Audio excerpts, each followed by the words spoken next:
Hey everyone, welcome back to the channel. Today I'm going to be ranking all of the Disney live action movies.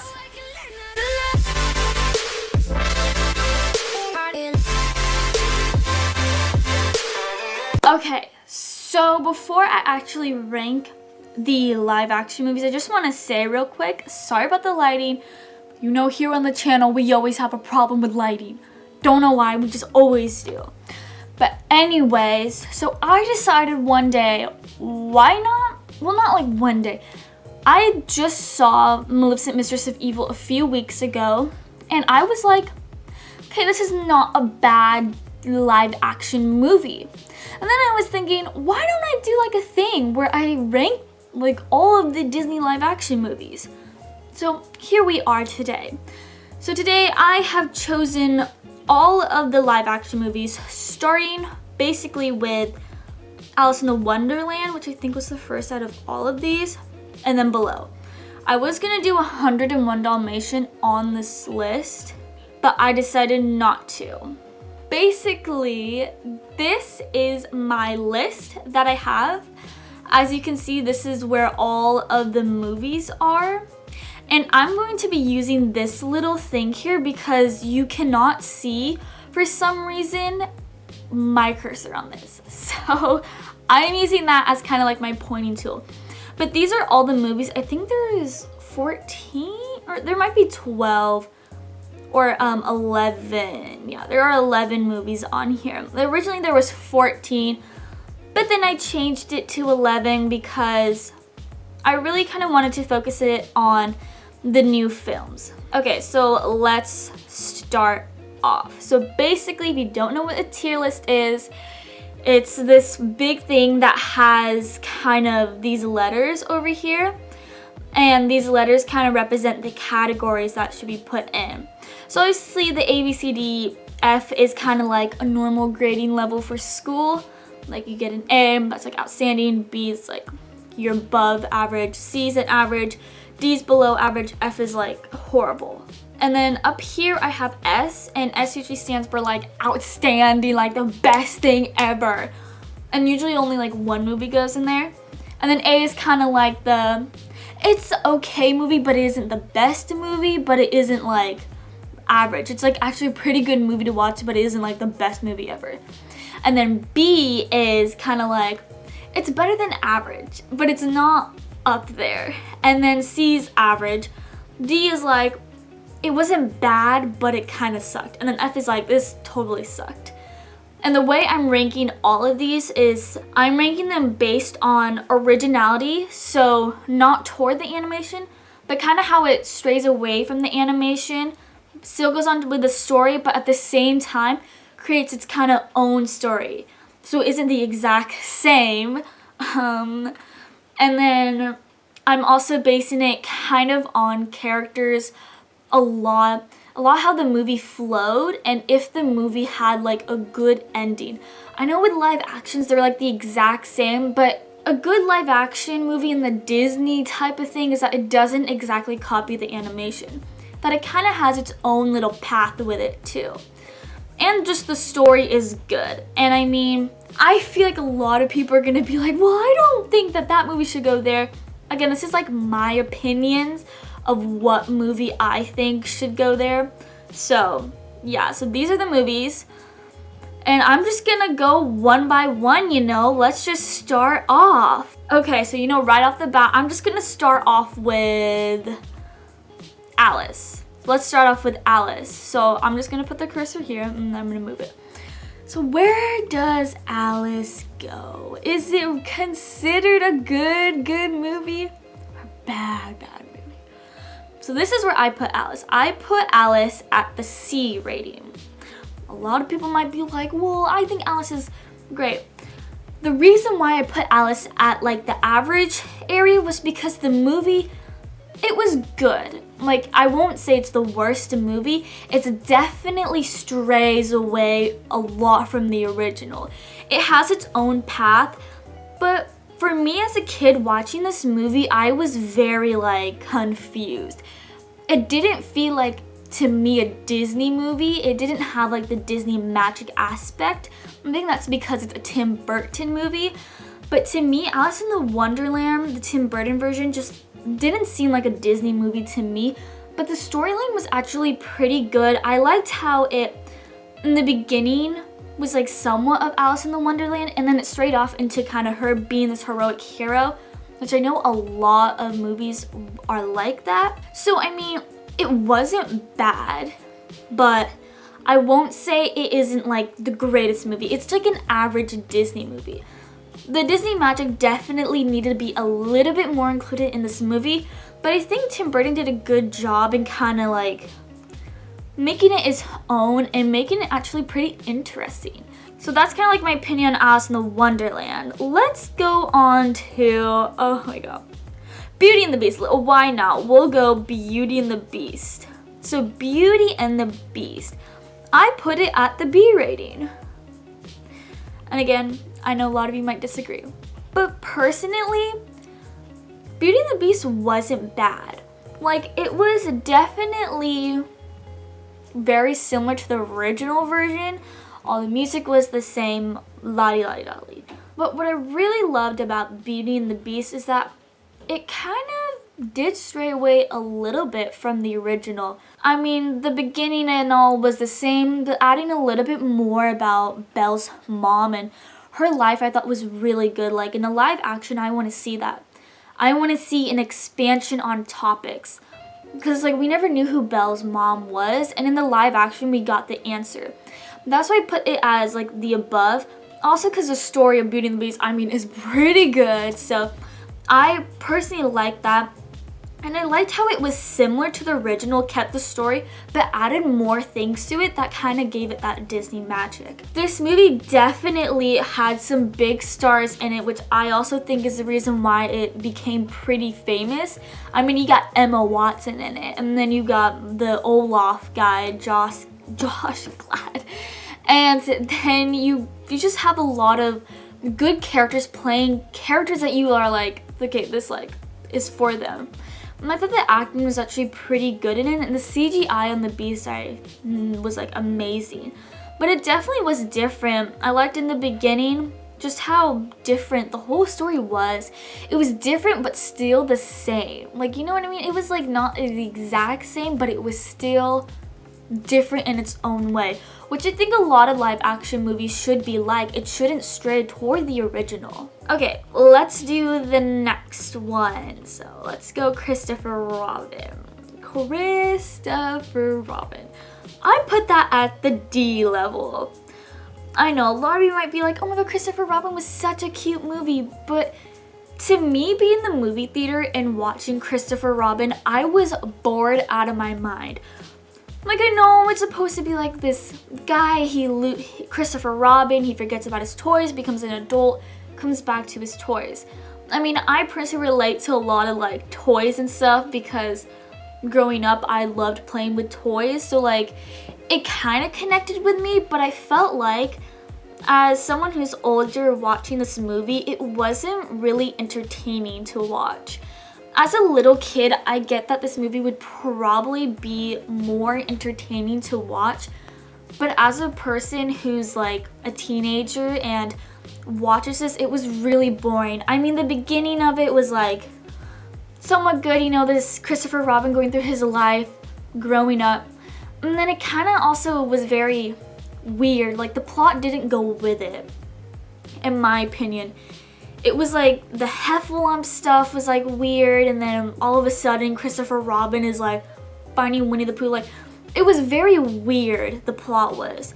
And then it kind of got a little bit better toward the end, but for me, I kind of regret wasting money to go and see it in theaters. It's definitely something I would see at home and not really spend time watching it in the theaters. But it doesn't deserve an F rating because I thought that the whole meaning behind the movie was actually pretty good about, you know, you grow up, but don't forget your past, and, you know, there'll always be times to enjoy yourself through your toys and stuff like that. So I love the meaning of it. Did it deserve to go into average? I don't think so, just because the plot was very weird. It was more toward kids. In my opinion, like Beauty and the Beast and Alice in the Wonderland, I feel like are toward both audience, but Christopher Robin seemed like it was aimed toward really young viewers. And that's not just my personal take. I know a lot of my family who went to go and see that with me had the same opinions, like it was a boring movie for them just because we, first of all, didn't really were big Winnie the Pooh fans. For some who were big Winnie the Pooh fans, grew up with it and probably loved it. But for people who don't really watch Winnie the Pooh, it was kind of pointless in a way.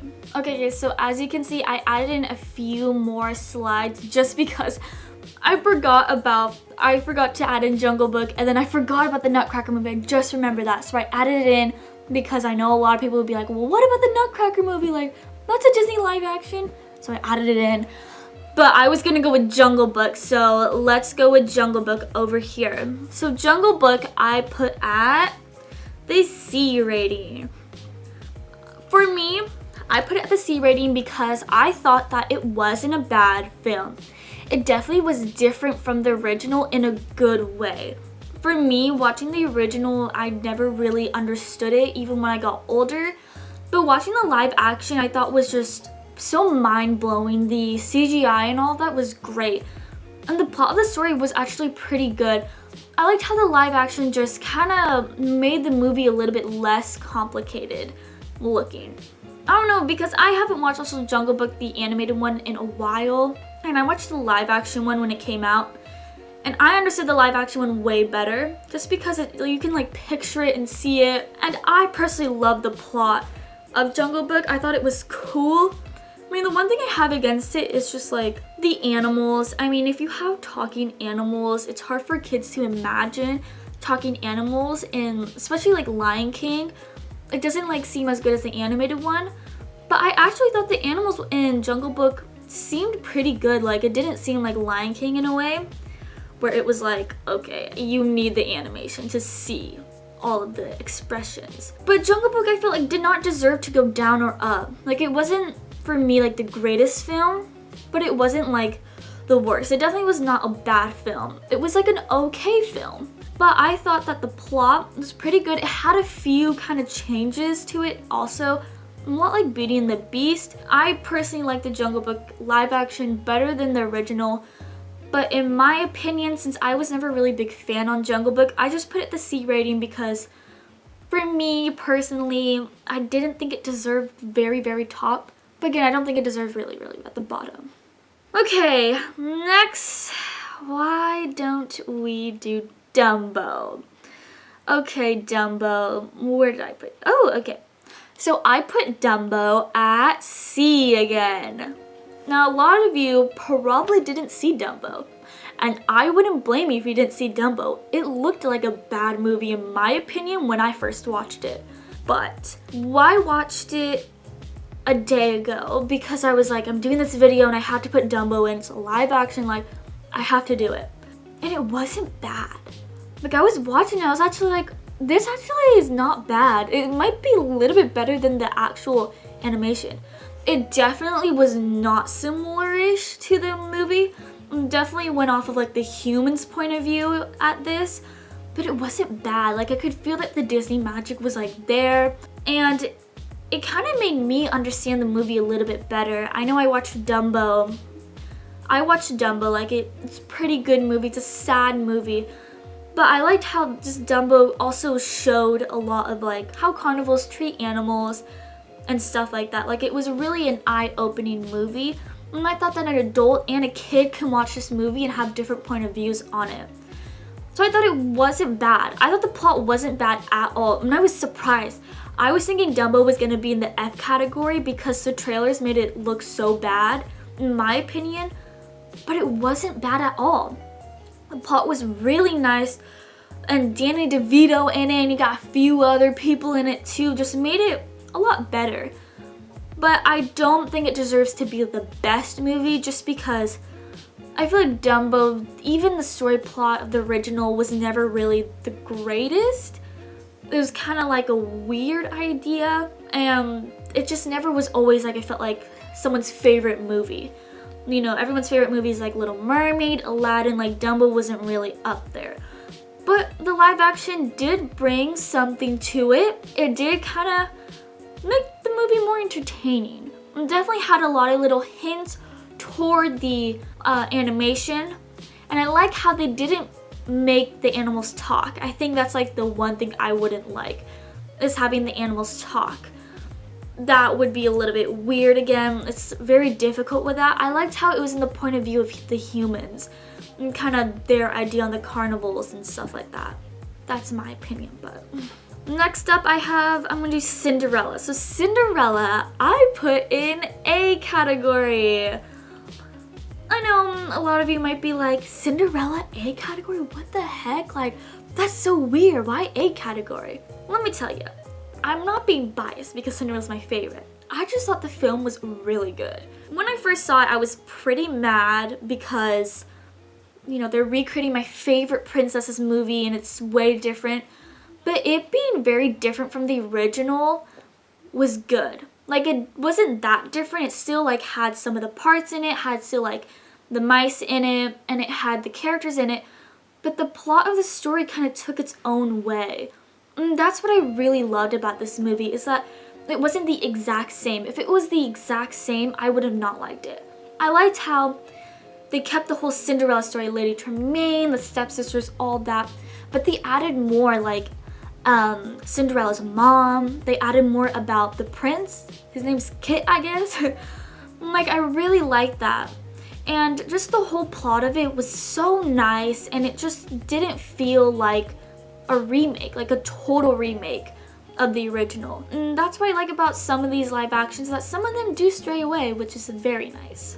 Next up is Pete's Dragon. So Pete's Dragon I put at the B rating. You all thought I was gonna put that to F. Pete's Dragon wasn't bad. It wasn't a bad movie at all. It was actually kind of a heartwarming movie, in my opinion. I remember watching it on Netflix and being like, wow, this movie's actually pretty good. And the whole thing between Elliot and, you know, the boy, Pete, and kind of the relationship and how Pete has had this dragon and stuff like that and meets this family that helps him protect Elliot, I thought was such a sweet movie. The plot was definitely there. It definitely was a nice, refreshing plot, which is what I love about Pete's Dragon. And I liked how they made a live action about this, because the animated one was probably really out of date, maybe not that great. But this live action did give justice to the Pete's Dragon series, and in my opinion, the plot was just so good. I really liked the movie. Do I think it's the best one? No, but it's definitely not like the average one. It does have some like heartwarming stuff, and it's definitely different than what Disney usually does. Next, since I already have it, the Nutcracker one. Let's see, the Nutcracker one is going down to the D level. I know, the Nutcracker one, oh my god. I mean, I don't know if people really like this movie. This was definitely a movie that no one talked about. Like, literally anyone talked about. I watched it on Netflix when it came out, didn't see it in theaters, and I thought the plot was actually pretty nice. The plot did have a twist in the end. Was it a big twist? Was it like a shocking twist? No. But was it a bad movie? No. It was actually not that bad of a movie, and I actually kind of like was like, yeah, it was a chill movie, but it wasn't like good. Like, it was kind of like a waste of my time really watching it. The plot of her, like, family-wise and going to this place, her losing her mother and her mother being like part of this whole world, I thought was like really interesting. I remember kind of finding it was interesting, but it, like, again, didn't seem like a Disney movie. It didn't have the Disney aspect to me. It kind of was just like a film. Disney was like, let's just make this because it's Christmas and we don't have a Christmas movie. Why not? That's what it felt like to me. So that's why I put it at D. It definitely felt a little bit weird, but it wasn't the worst. Okay, let's go to, let's do Alice Through the Looking Glass. I put this at the D level too. Alice Through the Looking Glass wasn't the best movie in my opinion. I was actually thinking of putting it down here because that's how bad it was. It wasn't the greatest, but the reason why I put it up here is just because it was different in a way. And you now maybe now that I'm thinking about it, it should go to the F level just because Alice Through the Looking Glass was just, I don't know, I would put it there. And here's why. What I like about Alice Through the Looking Glass is that it was a backstory on the original. So, we got a backstory of Mad Hatter. We got Mad Hatter trying to find his family. We got a backstory on the Queen of Hearts and her sister. That's like what I liked about it. It was such a confusing movie to me, and the plot was really weird. It definitely was not like the original. That's why I didn't really like it, because it was like, this is kind of like a film I felt like Tim Burton just threw together and was like, here you go. Let's make a sequel. Here you go. Like, I personally did not think that it needed to be done. I mean, it's nice to have like flashbacks and kind of the stories of Mad Hatter and the Queen of Hearts, but I feel like that could have been totally summed up in the first movie. So that's like my opinion on it. Let's go to Lion King.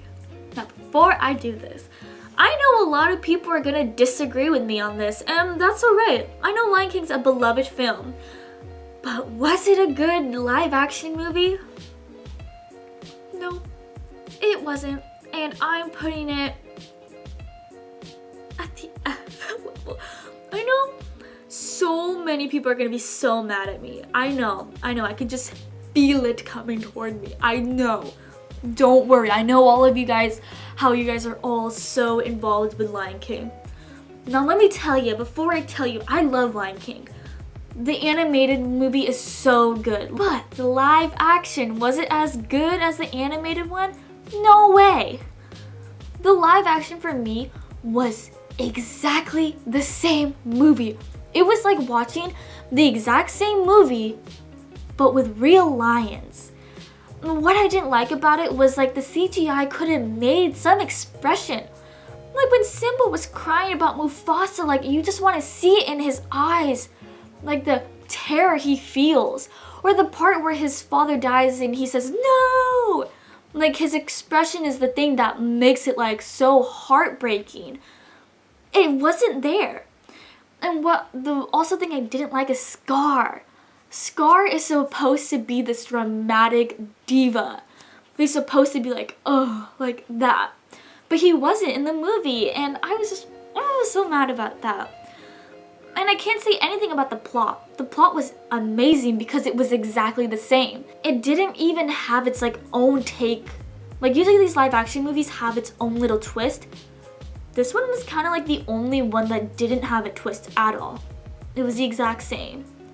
I mean, maybe it did like explain more about like the female lions, but it still was like the exact same. And I didn't like how it was all like animals. Like I feel like it doesn't work live action with just all animals. It looks weird. And I feel like as a kid, I would be so confused on just looking at the animals and being like, this doesn't look right. Like if you look at the animated version, you're like, oh, Simba looks like that. Like, I know what Simba looks like I can see expression. The lion ones, they all look the same. So I was like really disappointed with it. I was like, actually, I wasn't disappointed because I felt like I already knew this was gonna happen. I mean, what can you do? I mean, if you do stray away from the own plot of Lion King, it could make a lot of people mad and be like, well, you ruined Lion King. So I get why maybe Jon Favreau just did the exact same thing, but I think it's the worst Disney live action movie, in my opinion. So next one is Maleficent. So Maleficent, I put at, wait, where did I put Maleficent? Oh yeah, I put at a B rating. Now, I know a lot of people don't like Maleficent, and personally, I don't know why. Maleficent was kind of like the first, not including Alice in Wonderland, it was like the first really Disney live action movie that felt like a Disney movie. Alice in Wonderland did not feel like a Disney movie, but this one did. It told the story about Aurora in kind of its own little way, and its own little twist, and it's the only live action movie on a villain. And I liked how we got to see Maleficent, how she became the mistress of evil, Maleficent. And I definitely love this movie. Like, this movie is so good. It's way better than all of these at the bottom. It even might be better than these two, but the reason why I put it at the B level and not the A, just because I felt like it was good, but it wasn't like outstanding and it wasn't like the top notch, just because it was a lot of like, it was their first movie, so it was kind of a little bit different, and I thought that was good, but did it really deserve to be all the way at the top? Not really. It definitely seemed dark because it's a villain, and maybe that's probably why I didn't put it as high. But you know, the ending was sweet. Like, she takes Aurora in as her own mother, but like the whole Stefan thing, I think, was the reason why I was kind of like, maybe not the top. But I kind of like the Stefan part at the same time too, because it brings like, it makes it different and it makes it interesting. A tragic love story. So I loved about it. Okay, let's do Aladdin. So Aladdin, I put it as A. No, I know a lot of people would say Aladdin is like really good, but I don't think it was like the super the best live action movie. No, definitely not. Aladdin was good. I definitely liked Aladdin. Like, it wasn't a boring Disney live action movie. A lot of these were pretty boring. I mean, especially these ones over here were like pretty boring, and maybe these two. But Aladdin brought a lot of like, okay, this isn't like the same story. Like, it's very different. But different in a good way. Like, it's still, again, like how Cinderella, it went with a plot, had all the music. Or no, it's like Beauty and the Beast. It went with a plot, had all the music, but had a lot of like different things put into it that made it better. Like, it still had the plot of Aladdin, the genie, and all that, but it was like different. And in a good way. It made it interesting. And I personally love the story of Aladdin. I think a lot of people also love the story of Aladdin, so like, a win-win. I think they did a really good job with this movie just how it wasn't the exact same. They really kind of put their own twist on it, which I like, because it wasn't like I was watching the exact same movie. I actually got to see different things happening, but the plot was the same. Okay, so let's go to Maleficent, Mistress of Evil. So I put this one at... I'm just kidding. I put this one at the top. I'm gonna get a lot of hate for this one. I know it. I just know everyone's gonna be like, you put that at the top? You gotta be crazy. Now, hear me out. I put Maleficent at the top because it was a great movie. I know. Why was Maleficent a great movie? The Maleficent Mistress of Evil, when I saw it in theaters, was phenomenal to me. I was so entertained. Mainly because I didn't know what the heck was gonna happen. Like, I get like some of these I didn't know what was gonna happen, but Mistress of Evil, I had really no idea. And the whole story about her, Aurora, kind of getting married to Prince Philip, and like this whole battle that they have between each other, and Maleficent learning about her past and other people was so intriguing to me. It's what really made me love this movie a lot. I personally think it is the best live action movie based on how different it was. Like, it was different, but still had like the Disney magic and still had the happy ending at the end. Easily, I think Maleficent, Mistress of Evil could have been a PG-13 film with all the action sequence and stuff, but it really like made you at the edge of your seat because you're like, oh my god, what was gonna happen? And movies should make you feel like that. And that's why I really like Maleficent. It was so different, but so good. And it wasn't like Maleficent was a goody two-shoe again. Like, she was still badass in this movie, which is what I loved about it. And it was just a nice ending too. Like, I really liked the ending to this Maleficent franchise too. It just was a good movie to me, in my opinion. I really liked it. But yeah, so that is my tier list. This is where I put everything. I know a lot of you might disagree, and I kind of, might change it a little, move things down, and who knows what the new live action movies, this list could definitely change. But you all know my take on live action movies. Even though this tier list is like showing the good ones and the bad ones, I never liked Disney live action movies, and I don't think I ever will. To me, I feel like it's just a way that Disney just wants to make money off of its own films. And I know that's harsh, but that's just what I think. And I think they could be doing a lot much better with these live action movies. But anyways, this is my list. I hope you guys enjoy this video. Please like this video and subscribe to our channel and comment down below which Disney live action movie do you think should be the top tier, the amazing super live action movie. I don't know. And yeah, and don't forget to have a magical day.